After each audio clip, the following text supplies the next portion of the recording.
If you play singles, you need to watch this video. We're going to analyze this point between Scott and Brett, and we're going to try to figure out why Brett ultimately won this point.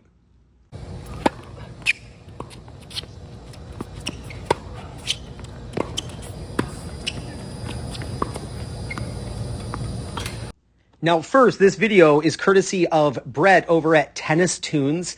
This is his video on his channel. Incredible account with really great matches between awesome recreational players. And this is Scott from Intentional Athletics. I've actually made many videos about Scott from his channel. So please subscribe to both of their channels. I've put the link in the description, or their links in the description. So let's look at the serve here. One serve that recreational players I don't think hit enough is the body serve. And so we tend to think, oh, I'm going to hit an ace down the tee or an ace out wide. But the body serve, when hit hard and deep in the box, can really hurt the opponent. And you can see the ball goes right at the chest of Brett, and Brett's trying to get out of the way of the ball, and it actually forces a weak return. Now, one suggestion to Brett, in your ready position, since you are a two-handed backhand, you should not have your left hand on the throat of the racket. You should have both hands on the grip. That way it's much faster to turn for the backhand with the correct grip. You have your left hand on the throat of the racket, which means you're going to have to see the ball come to your backhand, change your right hand grip, and then move your left hand. And it's just not going to work. So I would suggest it's not going to work as well as if you did what Djokovic does, which is both hands on the grip from the beginning, ready for a forehand or a backhand. So we've got the body serve as mentioned. We get the return of serve, which is weak into the service box. Now, one thing, Scott, the distance you are from this ball, it's not enough. You'll even notice if we go to contact how bent the arm is here. One thing is you have to stand farther away from the ball when the ball is high versus when the ball is low. Scott, the distance you are away from the ball is perfect if like the ball's down here. But with the ball being up around head level when you're going to be contacting, this is the ball that you really should be standing over here to make contact. So when you're going to play a higher ball, just stand farther away from the ball. Since your arm is a radius, your racket gets farther away from you as you contact higher. So that means you have to stand farther away from the ball to accommodate the arm and the racket fitting between you and the ball. So Scott does lean enough left that he's able to, fit his arm and racket between himself and the ball. And he hits a really deep approach shot. You can see where this ball lands. Really quality shot. You could say, hey, why don't you go inside out to the backhand? Maybe he's been doing that over and over again in this match. Let's see what the score is. Yeah, it's the sixth game of the match.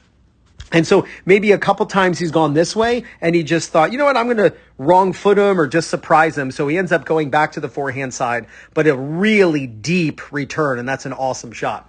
Now, when you are in Brett's situation and you can feel your opponent coming forward, your goal is to force the opponent to hit the volleyer, to hit a difficult shot. And there are two basic ways to do that. You can get them to volley below net level. So you're just trying to dip the ball down to make them hit a ball from below net level. Or you can lob super high into the air. Both of which are very difficult because when you lob super high, as the ball comes down, it's rapidly descending. So it's tough to time for an overhead or a swinging ground stroke, out of the air, a dry volley. But a low ball makes them, have to volley up. So all good stuff. So I love the fact that you see Brett force Scott to have to volley. Now, if we look at Scott's volley, look where he puts the ball. Scott, I want to help you with the technique of your volley. So let's go, let's put a little dot where your ready position is. So that's where your racket is. I'm going to make that a smaller dot and I'll make it red. Here we go. So there's your ready position right now. Let's look at where the contact is going to be.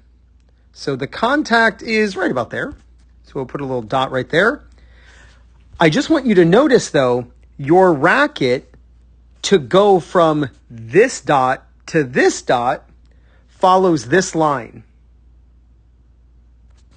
Watch how your racket goes up above the ball and then chops down. And it continues to chop and it goes all the way down to the ground.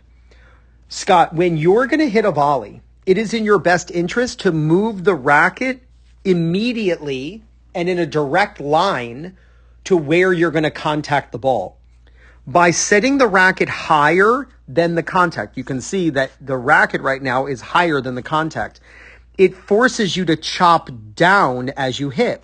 What happens to the ball? The ball has a ton of backspin and it's harder to control the ball. And in fact, the ball goes slower because since topspin makes the ball dip down, slice makes the ball want to float. So if you hit it really hard, the ball goes out and it lands long. So when you slice volleys, the ball has to go slower. And then when it bounces, it's like a golf ball chipping onto the green. When it bounces, it just sits up. So by setting the racket higher than the ball is going to arrive, it forced you to chop down, and that's where you get in trouble in this point. Now, kudos to Brett. Oh, I forgot to mention, by the way, and I had this in my video notes that I forgot to mention. I love the split step that Scott uses right there. That was well timed. It's just after Brett hits the ball. So nice job, Scott. So when Brett hits this ball slightly below net level, you'll notice that he starts running in. Watch after he hits this shot, how he starts running forward. He's not waiting to see what the ball's going to do. He's kind of expecting a short ball, and he's going to be running inside the baseline. Now, Scott floats this ball a little bit. Again, it's because of the contact chopping down. But you'll notice then that Brett runs along the baseline. So Brett's running in, and then he runs along the baseline. He's running in, and then he runs along the baseline. And now right here, Scott's in a bit of trouble. One thing, Scott, whenever your opponent is inside the court, which he is, absolutely, you can see that Brett is inside the court. He's inside the baseline. Don't worry about the lob. That doesn't mean your opponents will never lob. I mean, maybe next April, your opponent will lob from inside the baseline. But in this scenario, you have to worry about the passing shot down the line or cross court. So notice after Scott hits this volley, watch where Scott goes. Watch him take a step backward. By moving backward, Scott, you gave him more room to go around you. Think about an ice hockey goalie, a lacrosse goalie, a soccer keeper. Anytime they have somebody, about to shoot or, whatever, a slap shot, they will come out of the goal and come forward to become bigger and to cover up more space and to cut off the angle.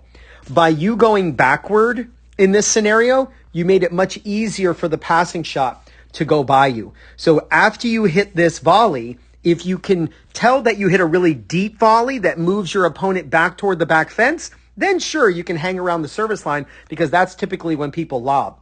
But when you hit a shorter volley and your opponent comes inside the court, counterintuitively, that's actually when you want to go forward. It's like almost like the better your volley deep and in the corner and it pushes them back, the less you want to attack. You want to stay back. But if you hit a floating volley that kind of brings your opponent in, you have no choice but to just deal with the situation by moving forward. And by moving forward, then it's easier to cut off that ball. Now, I got to compliment Brett. So I am a huge fan of the down the line passing shot. Most net players in recreational tennis, most volleyers in recreational tennis stand too much in the middle of the court. So they're covering the cross court and leaving the down the line wide open. For all of you watching, if you just start hitting the vast majority of your passing shots down the line, your opponent will have no play on the ball. It's actually a bigger area to hit into, one, than trying to hit a cross-court passing shot that has to land in the service box with tons of spin, but especially because the opponent usually stands too much in the middle of the court, which is very close to the cross-court, but it's nowhere near the down the line. So he hits a really good shot.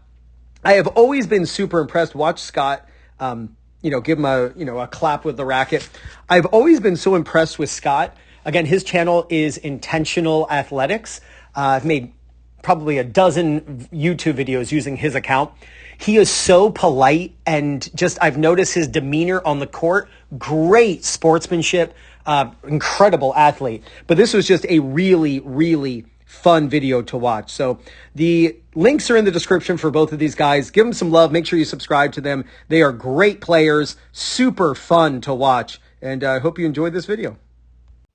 If you want to learn the exact same strategies that the pros are using to help them win more matches, then check out the Singles Playbook by Fuzzy Yellow Balls. Over 50 pages of strategy after strategy, all based on the style of opponent you play against. Simply put your phone or tablet up over the QR code, and up pops a short video from Will Hamilton over at Fuzzy Yellow Balls showing you how to use each strategy. To get it, simply use my link. It's in the description. I'm also going to pin it in the first comment.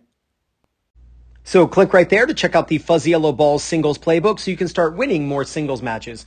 Go out and film yourself playing matches. Review the footage. If you do, there's no doubt you're going to gain confidence, win more matches, and play much better tennis. This is Ryan Reedy from 2minutetennis.net. You got this.